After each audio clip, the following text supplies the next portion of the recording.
Hi అండి అందరికీ. చాలా రోజులైంది కదా వీడియో చేసి. అందుకే ఈ వీడియోతో మీ ముందరికి వచ్చేసాననమాట.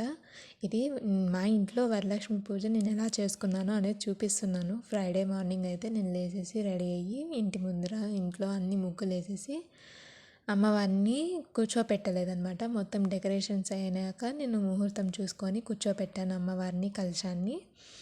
అండ్ తా తాంబూలాలు ఇవ్వాలన్నమాట పూజ అయ్యాక. అంటే ముత్తైదువులకి ఇవ్వాలి కదా. ఫస్ట్ సారి ఇస్తున్నప్పుడు జాకెట్ పీస్లు అయితే ఇవ్వాలి. నెక్స్ట్ సారి అయితే మామూలుగా కుంకుమ పెట్టుకుందురండి అని పిలిచచ్చు అనమాట. మన శక్తి ఉన్నంత వరకు మనము ఎలాంటివైనా ప్రసాదం కానీ అవన్నీ ఇవ్వచ్చు అనమాట వచ్చిన ముత్తైదువులకు. ఇంకోటి నేను పసుపు కొమ్మలు పెట్టడం మర్చిపోయాను అమ్మవారికి తాంబూలంలో. సో నేను అది చాలా రిగ్రెట్గా ఫీల్ అయ్యాను.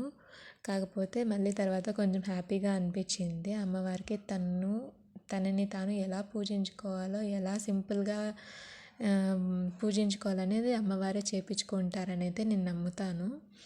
అండ్ పూజ అంతా అయిపోయాక అక్షింతలు వేసుకొని నా కోరిక ఏదో అమ్మవారికి చెప్పుకొని నెక్స్ట్ సారి కూడా నాకు దారి ఇవ్వమ్మ, నేను పూజించుకుంటాను, బాగా చేసుకుంటానని మొక్కుకున్నాను.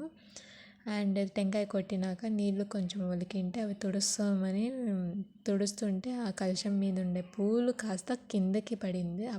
ఆ టైంకే నేను ఏదో మనసులో అనుకుంటూ ఉన్నానన్నమాట నా కోరికని. సో అమ్మవారు నాకు ఇచ్చినట్టు అనిపించింది. అది చాలా అంటే చాలా హ్యాపీగా అనిపించింది. సోల్ఫుల్గా, హార్ట్ఫుల్గా నేను చాలా ప్రశాంతంగా అయితే పూజ అయితే పూర్తి చేసుకున్నాను. వచ్చిన వాళ్ళకి వాయనం ఇచ్చేసాను అనమాట ఈ వీడియో కిందే. Please like, share, subscribe to my channel.